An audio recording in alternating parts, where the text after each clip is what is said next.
It's time for the Las Vegas Sportsline. Brought to you by the Westgate Las Vegas, home of the world's largest race and sportsbook and the Super Contest. Money won is twice as sweet as money earned. Presented by WagerTalk.com. You got it. It is the Superbook Tuesday USA edition. Our Superbook USA Tuesday edition, actually, of the Las Vegas Sportsline. And that means Jeff Sherman will be along in a little bit to take us behind the counter on a variety of betting options. All right, Platinum's producing the show. Marco DAngelo's here, and I'm Dave Cokin. 76ers solved the Raptors riddle last night. That's a team that's given them trouble. But you projected a Philadelphia victory yesterday. Nice going on that one, Marco. And why do you think the 76ers were able to do what they did last night? To recap what you said yesterday. Yeah, the situation being, I thought part of it was going to be that Toronto was going to have a little bit of a mental letdown. They were, all they heard about was that first game, how bad they've played in series, and they finally got it, and they got it in dominating fashion. And we've talked about Philadelphia. They're Dr. Jekyll, Mr. Hyde all year, and off of a bad game, they came back with a good one.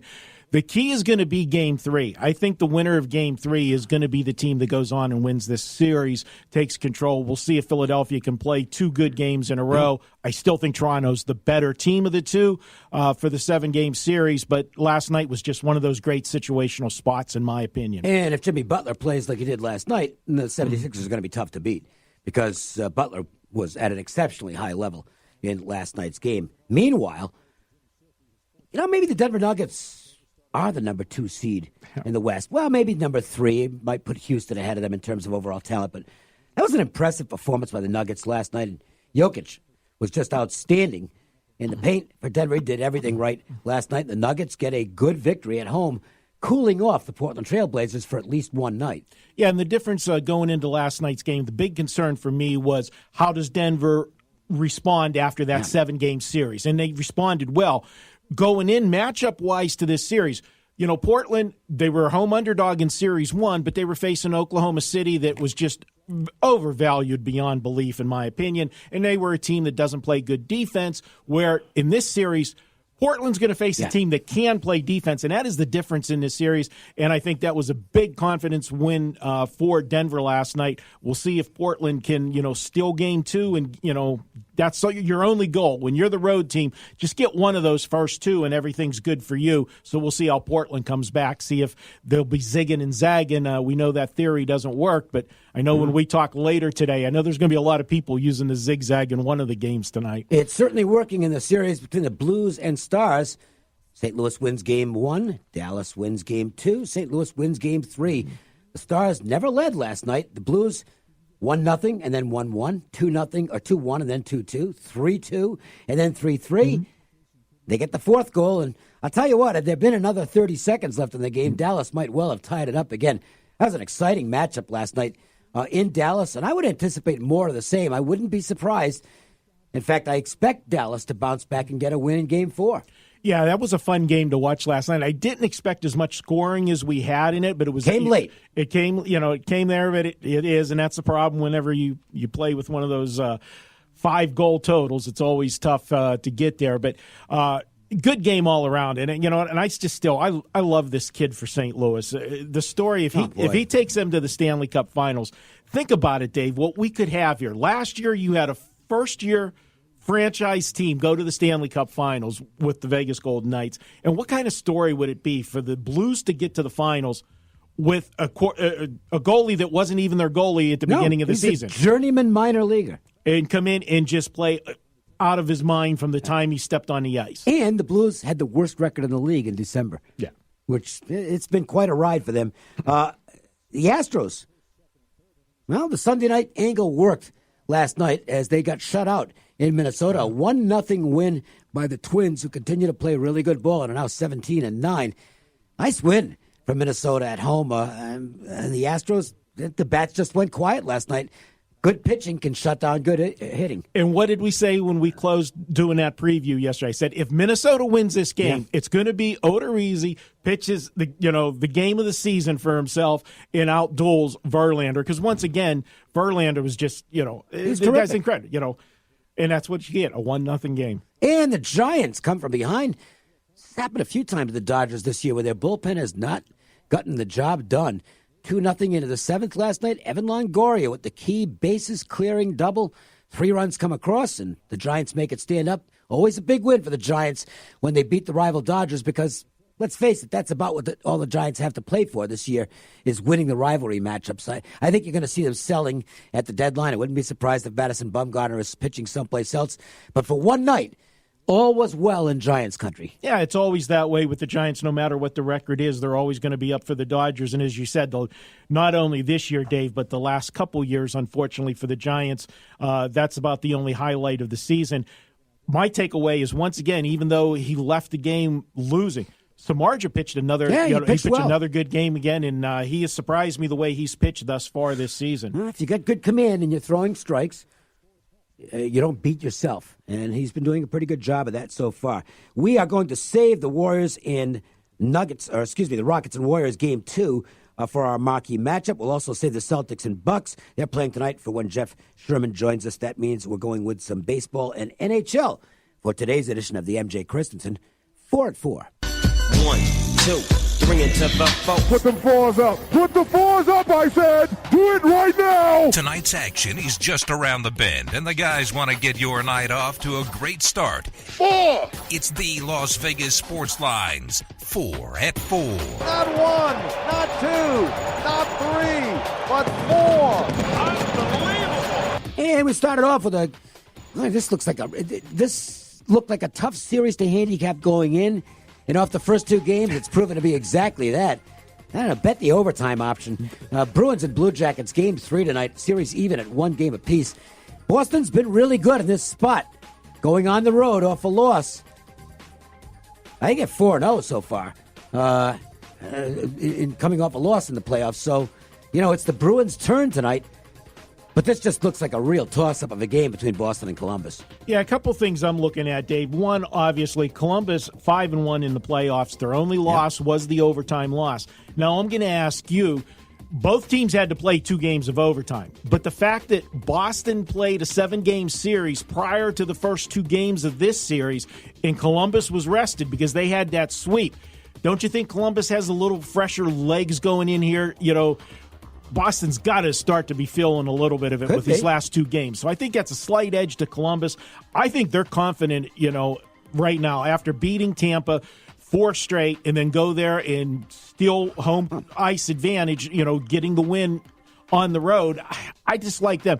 Line tells you this is a toss-up, only minus 120 at home, but I lean to Columbus in this one. Well, Bobrovsky, when he's going well, can be a shutdown goalie. And if you grade out the defensemen in the playoffs so far this year, I think Seth Jones might have the highest grade.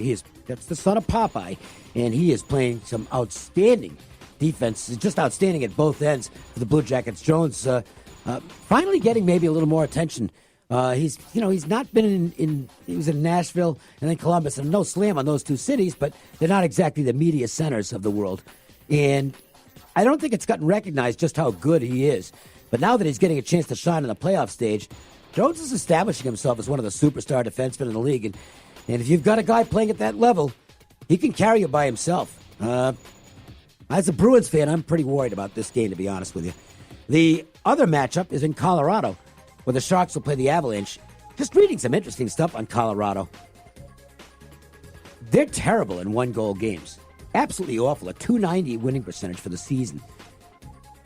But when they win, it's almost always by more than 1 goal. They have a tendency to win by margins. If you think Colorado is going to win at home tonight, this might be one of those spots where it's worth laying the puck line, taking plus 50 and laying a goal and a half. I think they're going to win. I think Colorado is just the better team right now. I thought there was a very impressive Game 2 performance at San Jose. They didn't start off well, but second and third periods, they were clearly the better team. And we've seen San Jose wear down in a few games in the playoffs this year. I know they won a couple of those games, but it wasn't because of the flow of play. You look back at the Golden Knights series, and I don't think there's any question that in the later stages of the games, the Golden Knights are the better team, with the exception of that goofy 5-minute penalty stretch. And I think you can make the argument that it's been the same in this series so far. Now, you've got them going into the altitude of Colorado as well. It's chalky. But I think the Avalanche are winning this game and taking a 2-games-to-1 lead.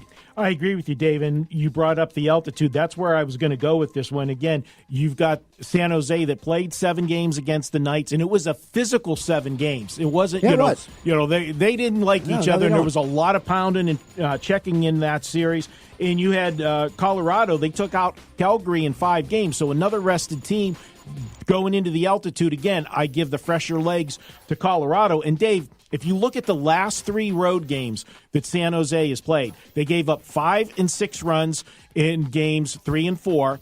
And then in that game 6, remember, the Knights had 59 shots on goal. That doesn't bode well going in here to Colorado. I like Colorado in this one. And after you gave me that stat when we came in right before we went on air, plus money on the -1.5, that is really tempting. Cardinals and Nationals at it in baseball. And St. Louis is a hot baseball team right now. The Nationals are not. The Nationals have dropped 7 of their last 10. They're not hitting particularly well. I think they're really starting to miss Trey Turner, to be honest with you, which figured to happen at some point. The Nationals' bullpen looks shaky. There's just a lot of things that point to St. Louis in this game. Wainwright, look, he's not the Waino of old. There's no question about that. But he's one of those guys who's good enough to figure out a way to get the job done. Anibal Sanchez, I don't think he's a crafty journeyman at this point as well, but he's not going to wow you with his stuff. If you call the starting pitching roughly even, and I think that might be a generous assessment as far as Washington's concerned, but if you call it even, the rest of the stuff points to St. Louis, doesn't it? It does, and instead of calling it even, I'm calling both starters very mediocre. Dave, you're going to see a lot of base runners in this game because they're not dominating pitchers at this stages of their career, and unfortunately, both have had problems with control. Last 3 starts, Wainwright, strikeout to walk ratios 10-6, and Anibal Sanchez, his is 11-10. That's 16 free base runners between the two of them in their last 3 starts. Both teams can score some runs. Not sold on the Washington bullpen. This could get, and look at the total. When do you see 9.5s, with a Washington game? They're telling you they're expecting runs here. I lean to St. Louis if I played the game, but I think the over's the better play. And the New York Mets at home tonight against the Reds in early Cy Young contender, Luis Castillo. He's pitching brilliant baseball for the Reds. Cincinnati's not slugging the ball, but they're quietly making progress. They're now, I think, 4 games under 500, so it's not like they're lighting the world on fire, but they're playing better the ball than they were early in the season. They're getting some reasonably good pitching. The Mets send Jason Vargas to the mound tonight. Look, he's hittable. It's as simple as that. There's no way to sugarcoat it. Vargas is the most vulnerable of the Mets pitchers. I can see why Cincinnati's the favorite in this game. They're favored by enough to keep me out of it, but I think it's a justifiable number. Yeah, I can't pull the trigger with them as a road favorite here because, as you said, they just don't score enough runs for me. You look at Castillo's last 2 starts, Dave. Man, has he been solid. 12 innings pitched. He's only allowed 1 run, and he's got an 11-1 strikeout to walk ratio. Vargas in 4 career starts against the Reds. He's got an ERA of 7.98. That's not very good. No, and a whip that's even worse, 1.84. But as bad as Vargas has been, when I saw this stat, I had to look twice, and you're going to shake your head when I say winning when he pitches. The team does win, but over-unders, you would expect with Vargas to be overs. When he pitches at home at night, going back to the start of last season, 8 straight unders. I can't. That blows my mind. And the Mets have been an over team. Sometimes truth is stranger than fiction. Anybody who bets on a regular basis knows it. And I think part of it's true that everybody knows how bad he's pitched. That his totals are always inflated, and you need 2 bad pitchers, to get the games to go over. It's time to bring in Jeff Sherman, as we do every Tuesday about this time. Jeff, of course, a great part of the big team at Superbook USA at the Westgate and throughout the United States of America. Hi, Jeff. How are you? Excellent. How's it going, guys? Good. So let's focus on the NBA to begin with, and first talking about how the betting went on the Monday games and what the results were as far as the action is concerned. How about starting first with the 76ers and Raptors? Yeah, we saw overwhelming support on the Raptors side. That number went from 6.5 to 7.5. There was questionability about Embiid, but you don't think he's going to miss the game at this time. Although he had a stomach issue, he played through it. wasn't too productive from that end. But the betting angle was all on the Raptors side.